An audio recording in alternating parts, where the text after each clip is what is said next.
السلام علیکم ورحمۃ اللہ وبرکاتہ۔ اعلیٰ حضرت کی آخری مجلس کہاں پر ہوئی اور کیسے ہوئی؟ اعلیٰ حضرت امام اہل سنت رضی اللہ تعالی عنہ کے سخت بیماری کے زمانے میں نکاحت و کمزوری کے باوجود بھی آپ کی ہر مجلس اور واعظ و نصیحت کا ذخیرہ ہوا کرتی، اور بیماری کے زمانے میں آپ کثرت سے اپنے آقا صلی اللہ تعالی علیہ وسلم کا ذکر فرماتے تھے، اور خصوصیت کے ساتھ اپنے تمام مسلمانوں کے لیے حسن خاتمہ کی دعا کرتے تھے، یعنی جب نزا کا عالم ہو اس کی دعا کرتے تھے۔ آپ کی خاصیت تھی اور گردہ وزاری کی یہ حالت تھی کہ احادیث بیان فرماتے تو خود آپ کی اور حاضرین مجلس روتے روتے ہچکیاں بند جاتی۔ اکثر فرماتے ہیں کہ جس کا ایمان پر خاتمہ ہو گیا اس نے سب کچھ پا لیا۔ کبھی فرماتے کہ اللہ تبارک و تعالی بخش دے اس کا فضل ہے، اور نہ بخشے اس کا عدل ہے۔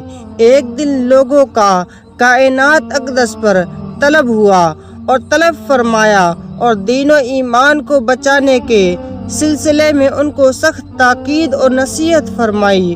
واعظ نصیحت اس کی آخری مجلس میں آپ نے جو ایمان افروز تقریر فرمائی اس کا خلاصہ نقل کیا جاتا ہے۔ پیارے دینی بھائیوں، مجھے معلوم نہیں کہ میں کتنے دن تمہارے اندر ٹھہروں گا۔ 3 ہی وقت ہوتے ہیں، بچپن، جوانی، بڑھاپا۔ بچپن گیا، جوانی آئی، جوانی گئی، بڑھاپا آیا۔ اب کون سا چوتھا وقت آنے والا ہے جس کا انتظار کیا جائے؟ ایک موت ہی باقی ہے۔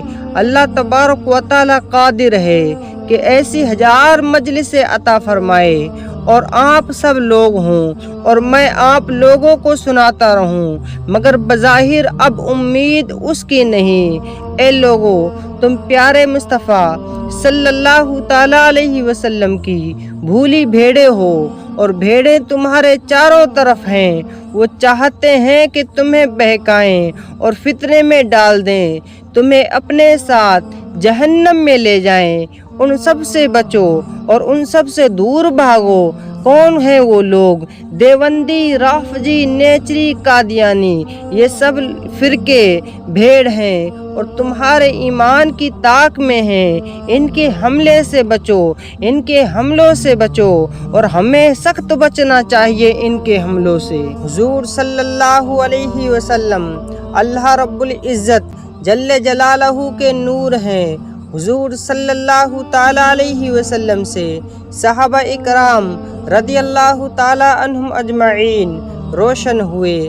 صحابہ اکرام رضی اللہ تعالی عنہم اجمعین سے تابعین روشن ہوئے، تابعین سے تبع تابعین روشن ہوئے، ان سب سے ائمہ مجاہدین روشن ہوئے، ان سے ہم روشن ہوئے۔ اب میں تم سے یہ کہنا چاہتا ہوں یہ نور ہے، میں تم سے یہ کہنا چاہتا ہوں یہ نور ہے، ہم سے لے لو، ہمیں اس کی ضرورت ہے کہ تم ہم سے روشن ہوئے۔ وہ نور یہ ہے کہ اللہ تبارک و تعالی حضور صلی اللہ علیہ وسلم کی سچی محبت، اس کی تعظیم، ان کی تعظیم، ان کے دوستوں کی خدمت اور ان کی تکمیل، ان کے دشمنوں کی سچی عداوت، اور جس اللہ تبارک و تعالی صلی اللہ علیہ وسلم کی شان میں ادنا توہین بھی کی، اسے تمہارا کیسا ہی پیارا کیوں نہ دوست ہو اسے چھوڑ دو۔ چاہے تمہارا دوست و احباب ہو اسے چھوڑ دو، چاہے تمہارا پیار ہو اسے چھوڑ دو، چاہے تمہاری اولاد ہو اسے چھوڑ دو، اس سے جدا ہو جاؤ۔ جس کو بارگاہ رسالت میں ذرا بھی گستاخی دیکھو، پھر وہ تمہارا کیسا ہی بزرگ معزن کیوں نہ ہو، اپنے اندر سے اسے دودھ کی مکھی کی طرح نکال کر پھینک دو۔ میں نے 14 برس کی عمر سے یہی بتا رہا ہوں، اس وقت پھر بھی عرض کروں گا کہ اللہ تبارک و تعالی ضرور اپنے دین کی حمایت کے لیے کسی بندے کو کھڑا کر دے گا، مگر مگر نہیں معلوم میرے بعد جو آئے کیسا ہو اور تمہیں کیا بتائے، اس لیے ان باتوں کو خوب سن لو۔ حجت الاسلام قائم ہوگی آپ میں۔ اب میں قبر سے اٹھ کر تمہارے پاس بتانے نہ آؤں گا۔ جس نے سنا اور مانا قیامت کے دن اس کے لیے نور و نجات ہے، اس کے لیے نجات ہے، اور جس نے نہ مانا اس کے لیے ظلمت و ہلاک ہے۔ میرے بھائیوں، میں آپ سے یہ کہنا چاہتا ہوں، جس کے لیے کائنات بنی ہے اس کا عالم کیا ہوگا۔ جبھی تو امام اہل سنت رضی اللہ تعالی عنہم اجمعین فرماتے ہیں، زمین و زماں تمہارے لیے، مکین و مکان تمہارے لیے، چنی و چنا تمہارے لیے، بنے دو جہاں تمہارے لیے۔ اور فرماتے ہیں امام اہل سنت رضی اللہ تعالی عنہ، دہن میں زبان تمہارے لیے، بدن میں ہے جان تمہارے لیے، ہم آئے یہاں تمہارے لیے، اٹھے بھی وہاں تمہارے لیے۔ اعلیٰ حضرت کی وصیت کہ میری قبر کو کشادہ رکھنا۔ اعلیٰ حضرت امام اہل سنت رضی اللہ تعالی عنہ کس شان کے عاشق رسول تھے کہ آپ نے وصال شریف سے پہلے دفن کے بارے میں یہ وصیت فرمائی کہ میری قبر کو اتنا کشادہ رکھنا کہ جب میرے مشفق و مہربان نبی صلی اللہ تعالی علیہ وسلم میری قبر میں تشریف لائیں تو میں قبر میں اپنے آقا صلی اللہ تعالی علیہ وسلم کی تعظیم و ادب کے لیے کھڑا ہوں۔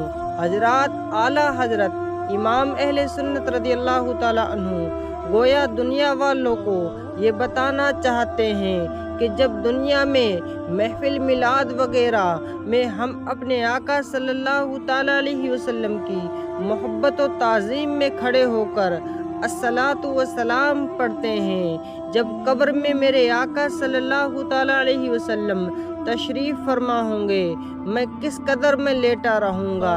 اس لیے میری قبر کو اس قدر گہری اور کشادہ رکھنا کہ ہم وہاں بھی کھڑے ہو کر پڑھیں، کعبے کے بدرو تو جا تم پہ کروڑوں درود، کعبے کے بدرو تو جا تم پہ کروڑوں درود، طیبہ کے شمس و ضحیٰ تم